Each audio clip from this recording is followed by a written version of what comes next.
अरे फिर हम कब काम आएंगे? आप क्या कपड़े बनाने का काम करते हो? बोले नहीं, कपड़े बनाने का काम नहीं करते, लेकिन दीन गरीबों की सेवा करते हैं। हुजूर आपके पास अकेली लंगोटी, ये भी हम उतार ले जाएं तो तुम नंगे नहीं हो जाओगे? बोले नहीं, आपको इसकी फिक्र करने की जरूरत नहीं। हम महात्मा हैं, तपस्वी हैं, हमें आपसे कुछ मदद चाहिए और आपकी गरीबी हम दूर कर देंगे। अरे भोले महाराज, आप हमारी गरीबी दूर कर दोगे तो आप जो बताओ वो हम आपको साथ करने को तैयार, हमारी गरीबी दूर हो जाए। विचार करने लगे, बेचारा गरीब है, इसकी गरीबी दूर हो जाएगी तो ये निश्चित रूप से हमारे गुरु महाराज के चिन्ह बनाने में हमारी मदद करेगा। इसलिए उन्होंने उसी के सामने अपनी जटाओं में से एक बाल तोड़ा और उसको पकड़ा कर कहा, जाओ गुरु महाराज की मौज हो जाएगी, पूजा के स्थल पर इसको रख देना, तीसरी सीढ़ी आ गई, पूजा के स्थल पर रख देना, लेकिन संकल्प तुम्हारा ये होना चाहिए कि हमारे गुरु महाराज के लिए भी तुम्हें कुछ करना, तुम्हारी आज से गरीबी दूर हो जाएगी। वो ले गया, जाकर पूजा के स्थल पर रखा, हाथ जोड़कर कहा, आज से आप ही हमारे भगवान महात्मा जी के बाल देवता, हमारी दीन गरीबी दूर करना, उनके गुरु महाराज के चिन्ह का कुछ न कुछ उपाय हम जरूर करें। कुछ दिनों में जब परिवर्तन हुआ तो पड़ोसी ने पूछा, भैया तुमको खाने को दाने नहीं थे, पहनने को तन को कपड़ा नहीं था, आप तो अब बड़े अच्छे भले चंगे सरल स्वभाव का आदमी था। उसने कहा, भैया महात्मा जी की मौज हो गई, तब से पता नहीं क्या हो गया, 1 पैसे का काम करते हैं 10 पैसे का लाभ होता है। अरे कैसे हो गया? हमें वो महात्मा जी मिल गए, दया मौज हो गई, हमने पांव पकड़े, उनकी ऐसी दया हुई, उन्होंने हमें एक बाल दे दिया। उस बाल का चमत्कार है कि आज सब कुछ वैभव है हमारे पास। उसने कहा, भैया तुम्हारा क्या बिगड़ जाएगा, तुम्हारा क्या बिगड़ जाएगा, तुम हम पर इतना दया कर दीजिए, हमें भी मुलाकात करा दो महात्मा जी से। वो उसको लेके चला गया, दिखाया, समझाया। उसने कहा, देखो भाई खूब समझ लीजिए, हम तुम्हारी गरीबी दूर कर देंगे, लेकिन तुम्हें हमारे गुरु महाराज के लिए मेहनत, ईमानदारी, खून पसीने की कमाई में से चिन्ह बनाने के लिए सेवा देनी पड़ेगी। उन्होंने कहा, महाराज गरीबी दूर करो, इन चारों चीजों के साथ सेवा करेंगे, खून पसीना, मेहनत, ईमानदारी की कमाई से सेवा करेंगे, आपके गुरु महाराज का चिन्ह बनवाएंगे। लेकिन हुजूर चिन्ह कहाँ से बनवा दें, पेट को भरने के लिए नहीं और तन को ढकने के लिए नहीं, चिन्ह बनाने में दौलत लगेगी। जब हमारी गरीबी दूर हो जाएगी तो हम तुम्हारी इस कामना को पूरा जरूर करेंगे। उसके लिए भी उन्होंने एक बाल निकाला उसको। जब ये किया तो उसने कहा, हुजूर आपकी दया हो जाए तो हम ये चाहते हैं कि किसी दिन आपके चरण हमारी बस्ती में पड़ जाए और हम आपकी सेवा कर पाए। उन्होंने कहा, जाओ दया हो जाएगी। कुछ ही समय के बाद उसका भी समय बदल गया। देखो महात्मा की दृष्टि में ही सब कुछ होता है, फिर वो अपने शरीर का कोई चीज देते हैं तो कुछ बात ही और हो जाएगी। उन्होंने कहा, जाओ दया हो जाएगी। 1 से 2 में बात पहुंची, अब एक अपने प्रेमियों को बताए, दूसरा अपने प्रेमियों को बताए, बात बहुत लोगों में हो गई। लोगों ने कहा, अब सब लोग तो वहां नहीं जा सकते, तुम्हारे कहने से अगर महात्मा जी यहाँ आ जाएं तो हम सब बस्ती वालों की गरीबी दूर हो जाएगी। उन्होंने कहा, महात्मा जी का पता है संकल्प क्या है? उनका संकल्प है खून पसीने, मेहनत और ईमानदारी की कमाई से अपने गुरु महाराज का चिन्ह बनाना चाहते हैं। तुम लोग गरीबी दूर होने के बाद उनके चिन्ह में खून पसीने, मेहनत, ईमानदारी की कमाई लगाओगे? बोले, भैया गरीबी दूर हो जाएगी तो क्यों नहीं लगाएंगे। तो हम उनसे निवेदन करेंगे कभी इधर बस्ती में लेके आए, भैया लाओ एक बार दर्शन करा दीजिए। बस वही हुआ। दोनों मित्र गए, उन्होंने जाकर महात्मा जी के पैरों पर सर रख दिया। उन्होंने कहा, उठो भाई, छोड़ो पैर। बोले, महाराज नहीं छोड़ेंगे। क्यों भाई, क्या बात है? अब तो तुम्हारी गरीबी दूर हो गई और तुम्हें हमारे बारे में भी सोचना चाहिए। उन्होंने कहा, महाराज हम जिस बस्ती में रहते हैं, जैसे हम आपके प्रेमी हो गए, ऐसे बस्ती में हमारे प्रेमी भी रहते हैं। हम चाहते हैं कि आपका भव्य मंदिर खून पसीने, मेहनत और ईमानदारी की कमाई से जल्दी बन जाना चाहिए। लेकिन जैसी दया हम पर कर दी, अगर बस्ती वालों पर हो जाए तो फिर ये काम बहुत जल्द सफल हो जाएगा।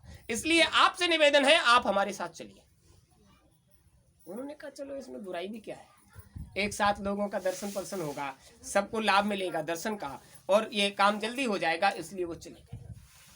उनको बुलाया, ऐसे ही ऊंचा सा आसन लगाया, आसन लगाकर उनको उस पर बिठाया और बस्ती वालों से कह दिया महात्मा जी आ गए हैं, और उनके पहले वचन सुन लीजिए, बोल सुन लीजिए, उनकी आवाज को सुनिए, उसका लाभ लीजिए। महात्मा जी की दृष्टि पड़ते ही सबका काम हो जाए। जैसे ही आवाज गई, चूंकि उनको बहुत कुछ मिल गया था, तो सबको विश्वास हो गया कि महात्मा जी करामाती हैं, इसलिए जिसने सुना वही दौड़ पड़ा। भारी भीड़ महात्मा जी के आगे। उन्होंने कहा पहले आप बैठ जाइए, हमारी बात सुन लीजिए, हमारी दया तब काम करेगी जब हमारी बात को आप सुन और समझ लो।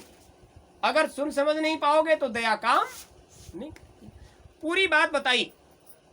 हम महाराज कपिल के शिष्य हैं, नंदन दास जी हमारा नाम है, हम अपने गुरु महाराज के लिए चिन्ह बनाना चाहते हैं, लेकिन महात्माओं के चिन्ह खून पसीने मेहनत और ईमानदारी की कमाई से बनते हैं। इसलिए आप सबसे कहना है, हम आपकी गरीबी दूर करेंगे और आप हमारे गुरु महाराज का चिन्ह बनाने में हमारी मदद करना। बोलो राजी हो?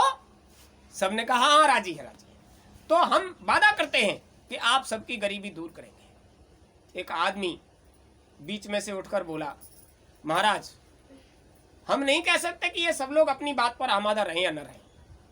हम आपसे निवेदन करते हैं, हम जिम्मा लेते हैं कि जो आपके इस भव्य भवन के निर्माण में सहयोग नहीं करेगा, हम उससे भी सहयोग करवाएंगे, लेकिन आप हम लोगों की गरीबी। वो पड़ोस में ही बैठा हुआ था एक आदमी, उसने विचार किया बहुत लोग हैं, ये अपने हाथ से देंगे, जाने कितना पल्ले पड़ेगा। उसने विचार किया कि लपक कर और ज्यादा सा ले लेते हैं। तो जो नीचे बैठा हुआ था उसने लपक कर महाराज की दाढ़ी के 2-4 बाल नोच लिए। अब जाने कब देंगे, कैसे देंगे और क्या देंगे। जो आस पड़ोस बैठे हुए थे उन्होंने विचार किया, ऐसे ही 2-4 लोगों ने एक साथ नोच लिए तो हमारे हाथ क्या पड़ेगा। लोग दौड़ पड़े और जिसके हाथ जितने पड़ गए नोच लिए। नंदन दास जी को तख्त पर गिरा लिया, शरीर का रोम रोम उखाड़ लिया और सब उखाड़ कर चले गए, और नंदन दास जी बेहोश तख्त पर पड़े। भौहों के बाल तक नहीं छोड़े, आंखों के बिन्ने तक। अब जब भीड़ भाड़ है तो वो क्या करेगी, बिल्कुल सिलपट पड़े थे, अचेत हो गए, बेहोश पड़े हैं। अचानक से अनुभव हुआ कोई सर पर हाथ फेर रहा है। अनुभव किया किसी की जंघा पर सर रखा हुआ है। आंख खोली, कोई है। ऊपर की तरफ देखा, भड़बड़ाकर उठकर बैठे, पांव पकड़ लिए। हुजूर आप? बोले हाँ। हमने देखा महाराज कपिल अपनी गोद में नंदन दास जी का सर रखे सर पे हाथ फेर रहे थे। बोले हमने देखा जीवन के सबसे बड़े कष्ट में हमारा शिष्य, तो हम गंगा सागर छोड़कर बेटा तुम्हारे पास आए। लेकिन हमको ये बताओ तुमने ये क्या हाल बना रखा है। हम तुम्हें जटाधारी बाबा बनाकर छोड़ के गए थे और पूरी बात बता के गए थे, ये सब क्या हुआ। बोले महाराज आपने हमको बहुत समझाया, आज हम इस बात का ऐलान करते हैं, दावा करते हैं, जिसने महात्मा और महात्मा की बात को अंतःकरण से नहीं अपनाया उसका जीवन में कभी बेड़ा पार नहीं आ सकता। तो आप खूब कान खोलकर सुन लीजिए। महात्मा और महात्मा की बात को मन से, बुद्धि से, चित्त से, अहंकार से यदि आपने नहीं अपनाया, चतुराई चालाकी दिखाई, तो तुम्हारा बेड़ा पार होने वाला। महात्मा कपिल के शिष्य नंदन दास ने तिकड़ी, 3 गुणों की तिकड़ी, जीवन को जीकर देखा, सतोगुण को देखा, यश कीर्ति ने ठग लिया, रजोगुण को देखा, धन के वैभव ने ठग लिया, और तमोगुण को देखा, स्त्री के सुख ने ठग लिया, और वो कहीं के नहीं रहे। अब तक की सारी साधना लुट गई। तो आप सब नंदन दास हो, अब तक जो कुछ किया आप लुटा चुके हो। इसलिए इस संसार में रहकर इस तिकड़ी से बचने का उपाय जरूर करो। उतनी देर के लिए, जितनी देर के लिए गुरु महाराज ने आपसे कहा। आपसे गुरु महाराज ने क्या कहा? बच्चा रात दिन परिश्रम करो, मेहनत की कमाई। खून पसीने से पूरे संसार को सींचो, लेकिन सुबह और शाम 1 घंटा सुबह और 1 घंटे शाम का समय निकालकर साधन भजन, सप्ते में 1 दिन सत्संग सुनो ताकि अंतःकरण की धुलाई होती रहे। उसके बाद इतना सब करने के बाद अपने खून पसीने मेहनत और ईमानदारी की कमाई से परमार्थी सेवा करो।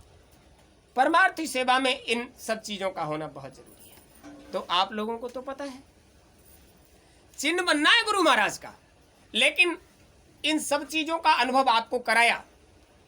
गुरु महाराज का चिन्ह बनने के लिए खून पसीने और मेहनत ईमानदारी की कमाई की आवश्यकता होती है। मुफ्त की कमाई आपके जीवन को कहां ले जाती है आप अनुभव कर सकते हो। इसलिए गुरु महाराज के दरबार आओ, जब जैसा हाथ बने सेवा करो, लेकिन कोई भी अपने मन से ये विचार कर लेना अब आप सोचो सत्गुण को पैदा करके हमारा यश हो जाए संसार में, जरूरत नहीं है इस चीज की, क्योंकि ये यश आपको नहीं कहीं जाने देगा। रजोगुण को पैदा करके बहुत सा धन हमें बहुत ऊंचा ले जाएगा, ये यहीं का रह जाने वाला है। आप सोचो तमोगुण से संसार में हम बहुत सी संतानें पैदा करके हम अपने घर पहुंच जाएंगे, ये नहीं हो सकता। ये त्रिगुणमयी माया आपको ठग लेने वाली है। इन तीनों चीजों से ऊपर उठकर आपको साधन भजन करना है। 1 घंटा सुबह 1 घंटा शाम। और जो प्रेमी गुरु महाराज से जुड़कर रास्ता नहीं लिए उन्हें तो 1 माला सुबह चारपाई पर और 1 माला शाम को सोने से पहले और सुबह जागने के बाद। फोटो तस्वीर नहीं है आपको मिल जाएगी, अपने पास रखिए। अगर साधन का पूरा क्रिया विधान आपको आता है तो आप उसको नियमित सुबह 1 घंटा 1 घंटा शाम को साधन भजन करिए। सप्ते में 1 सत्संग प्रयास करिए, चूक मत जाइए। एक बार सत्संग सुनते रहोगे तो अंतःकरण धुलकर साफ होता रहेगा। और जब तक मन निर्मल नहीं होगा, बुद्धि निर्मल नहीं होगी, चित्त निर्मल नहीं होगा, अहंकार निर्मल नहीं होगा, तब तक आप परमात्मा का चिंतन कर ही नहीं सकते। क्योंकि स्वयं प्रभु श्री राम ने कहा निर्मल मन जन सो मोहि पावा, मोहि कपट छल छिद्रन भावा। ऐसा जीव उनको पसंद नहीं है जिसके अंदर छल कपट है। तो आपको निर्मल हो जाना है, सरल हो जाना है। जब आप सरल और निर्मल होगे तो परमात्मा की दया तुम पर जरूर उतरेगी। नंदन दास जी को कसौटी पर परखने के लिए ही तो छोड़कर गए थे। गुरु के सानिध्य में रहोगे तब तक उनकी दृष्टि में रहोगे, तुम्हारा कोई कुछ नहीं बिगाड़ सकता। और तुमने अंतर से गुरु का सानिध्य छोड़ा, त्यागा कि त्रिगुणमयी माया तुम्हें अपने जाल में फंसा लेगी और तुम कहीं के नहीं हो, कभी इधर भटक कभी उधर भटक। तो संसार आपको मिला जीवन जीने के लिए, किंतु आप अपने लक्ष्य को मत भुलाइए। गुरु महाराज ने कहा बच्चा मुश्किल से मानव तन मिला, बड़े भाग्य से मिला, बड़े भाग मानुष तन पावा, सुर दुर्लभ देवताओं को दुर्लभ और आपने पाया। सदग्रंथन गावा, अब तक जितने महापुरुष आए यही गीत गाकर गए कि तुमको जो मिल गया है वो देवताओं को भी नहीं मिल पाता। क्यों नहीं मिल पाता? क्योंकि उनके उतने पुण्य अर्जित नहीं हुए जितना उनको पुण्य करना चाहिए। तुम्हारे पुण्य देवताओं के पुण्य से आगे निकल गए, तब मनुष्य का शरीर मिला। तो इन पुण्यों का सही लाभ ले लीजिए। पूंजी कमाई और कमाकर जीवन में ही गंवा दी तो लेकर क्या जाओगे? इधर का कोई भी धन उधर नहीं जा सकता। किंतु गुरु महाराज कहते हैं जीव आता तो खाली हाथ है, लेकिन आवाज की धार पर उतर कर आता है। और जाता भी जब खाली हाथ है तो उसको कोई लाभ नहीं होता। इसलिए जाने से पहले तुम्हें अपने दोनों हाथ भर लेने हैं। दोनों हाथ भर लीजिए। हुजूर महाराज ने कहा दोनों हाथ भर लीजिए, तो सोचिए ये दोनों हाथ कैसे भर जाएंगे। तो आप कान खोलकर सुन लीजिए।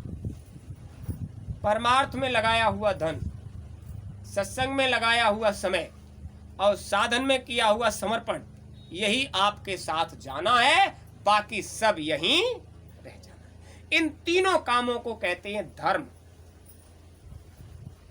और हर मरने वाले का मित्र धर्म ही होता है। ये तीनों काम धर्म का अनुसरण है। जब तक आप परिश्रम की कमाई में से कुछ धन परमार्थ में नहीं लगाओगे, जब तक आप परमार्थ में लगाए हुए धन को अपना समझते रहोगे तब तक उसका तुम्हें कोई लाभ मिलने वाला। परमार्थ में लगा दिया, ये हमारा हो गया, इसका मतलब अभी तुम्हारे अंतःकरण ने उसको अपने अंदर से त्यागा नहीं है, आपकी आशा उससे छूटी नहीं है। गुरु महाराज कहते हैं जब तक तुम्हारे मन में संसार की आशा रहेगी तो जहां आशा तहां बासा, जहां आशा तहां बासा। तुम निज घर की आस लगाओ, तुम अपने धाम की आस लगाओ, तुम अपने घर की आस लगाओ। जब आशा तुम्हें अपने घर की लगेगी तो बासा भी तुम्हें तुम्हारे घर में मिलेगा, इस संसार में भटकना नहीं पड़ेगा। फिर भी क्या बोले बच्चा, हम ये जान रहे हैं जब तक हम तुम्हारी संसार की कामनाओं को पूरा नहीं करेंगे तब तक तुम हमारे सानिध्य में आने वाले नहीं हो, क्योंकि अंतरीय धन उसका तुम्हें कोई अनुभव नहीं, बाहरी धन का तुम्हें अनुभव है। तो जब तक बाहर का धन, ये वैभव, ये संसार तुम्हें नहीं देंगे तब तक तुम हमारे सामीप्य में नहीं आओगे। और जब संसार तुम्हें देंगे तो जब हमारे पास आ जाओगे तो हम तुम्हें उधर की भी बात बताएंगे और इधर का और उधर का दोनों धनों से माला माल कर देंगे। तो आप समझ लीजिए, कंगाल होकर जाना क्यों चाहते हो? यहां तो माला माल, लेकिन उधर जाओगे तब कंगाल। वहां जब पहुंचोगे और आपकी परमार्थी जिल्द जब उठाई जाएगी तो एक अक्षर भी नहीं लिखा होगा, परमार्थ में आपने कुछ भी नहीं किया होगा। और संसार में जब स्वार्थी जिल्द उठाई जाएगी तो पूरी भरी पड़ी होगी, महाराज पूरे जीवन भर स्वार्थ में जीता रहा, हुजूर इसके खाते में इतने अपकर्म भरे हुए हैं, क्योंकि पूरा संसार इसने स्वार्थ में जीकर अपने शरीर की सारी श्वासों की पूंजी को, सारे शरीर की श्वासों की पूंजी का धन वहां खर्च कर दिया और उसका कोई भी लाभ नहीं ले पाया। इसलिए जो कर्मों की सजा मिलनी चाहिए उसको दिया जाए।